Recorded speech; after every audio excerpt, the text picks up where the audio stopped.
Saudara-saudariku yang terkasih, karya agung Tuhan berwujud kebaikan dan menginginkan manusia selalu baik adanya dan bahagia. Pertanyaannya, siapa yang tidak suka kalau manusia baik-baik saja, kalau manusia bahagia? Yang selalu tidak suka adalah iblis dan anak buahnya yang kita sering sebut sebagai setan-setan. Dan karena tidak kelihatan, kita menyebutnya sebagai roh jahat.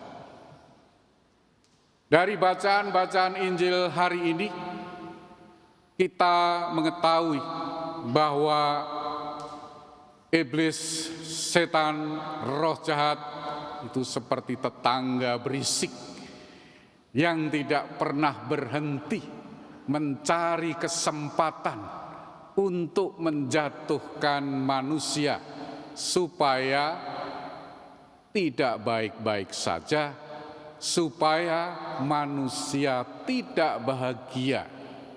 Tujuannya adalah menjatuhkan Allah Sang Pencipta, tetapi paling mudah melalui ciptaannya. Maka kita mendengar tadi di dalam bacaan pertama pencobaan untuk Adam dan Hawa yang memperlihatkan sekaligus juga bahwa iblis, setan, roh jahat itu menggunakan cara-cara yang licik, strategi yang licik, dan tidak mudah menyerah. Luar biasa. Dan seringkali roh jahat itu menggunakan orang-orang terdekat kita. Pasangan hidup, sahabat, teman, kenalan, menjadi sarana, alat untuk membujuk, merayu manusia mengikuti maksud-maksud jahat dari iblis atau setan. Maka diperlihatkan dalam kisah kejadian tadi bahwa manusia diajak untuk mengikuti kehendak setan dengan mengatakan, kalau kamu mengikuti kemauan saya, kamu akan seperti Allah. Tidak usah setan iblis mengatakan itu, manusia sudah seperti Allah karena diciptakan sebagai citra Allah. Tidak usah dikatakan bahwa nanti akan tahu hal yang baik, yang benar dan yang salah. Tidak usah, manusia dianugerahi dengan pengertian untuk bisa memilih dan memilah mana yang benar, mana yang salah. Tapi semua itu dipakai oleh iblis, seolah-olah dia yang paling tahu. Saudara-saudara yang terkasih, manusia pertama gagal untuk menjadi yang terbaik, untuk menjadi citra Allah yang sempurna, hidup bahagia di Taman Firdaus. Allah juga tidak kalah persisten. Allah juga tidak mudah menyerah. Maka Allah mengutus Yesus Kristus putranya sebagai citra Allah yang sempurna untuk memberi teladan kepada manusia bagaimana menghadapi cobaan iblis, setan, roh jahat dalam hidup manusia sehari-hari. Jadi kita tidak akan pernah bebas dari yang namanya cobaan, pencobaan iblis, setan, roh jahat. Setiap hari kita akan mendengarnya, akan mendapatkannya. Yang diharapkan dari kita adalah tidak memperhatikannya. Yang diharapkan dari kita adalah tidak mendengarkannya. Cobaan itu seperti perkataan saya yang mengatakan, jangan mendengarkan saya. Dan Anda tetap mendengarkan, bukan? Jangan mendengar saya, Anda tetap mendengar. Cobaan selalu ada. Kita diminta mengambil sikap seperti Yesus mengambil sikap.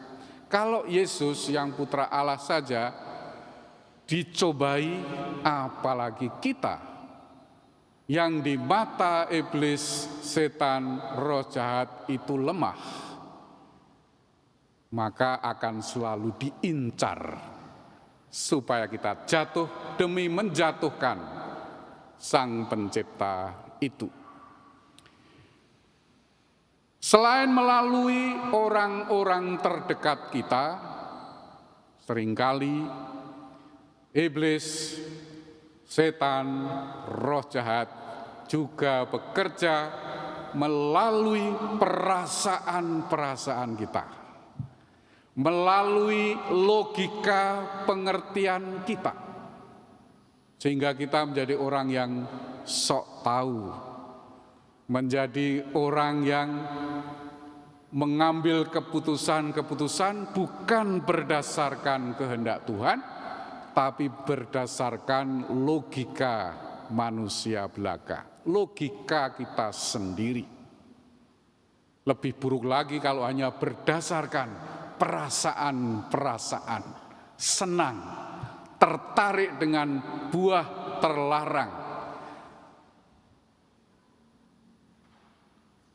senang dengan kenikmatan yang akan ditimbulkan. Itu lebih buruk lagi daripada tidak memakai akal budi, bukan? Itulah yang sering digunakan oleh iblis, dicontohkan di dalam Injil tadi. Setan mendekati Yesus melalui kebutuhannya, dan seolah-olah dengan memenuhi kebutuhan itu fine, baik-baik saja. Toh sudah lapar setelah 40 hari puasa, boleh dong, berhak dong makan, ya. Melalui kebutuhan-kebutuhan kita, setan juga bekerja. Iblis membujuk, merayu kita melalui kebutuhan-kebutuhan kita. Kita diundang untuk hati-hati. Hati-hati dengan kebutuhan-kebutuhan. Seringkali kalau itu sudah terpenuhi pun, kita menciptakan kebutuhan-kebutuhan baru. Yang tidak butuh pun diinginkan lama-lama.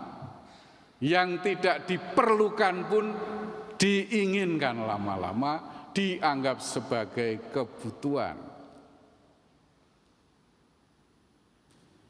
Juga bisa melalui pride, harga diri kita. Iblis, setan, roh jahat mencobai menggoda kita melalui harga diri kita.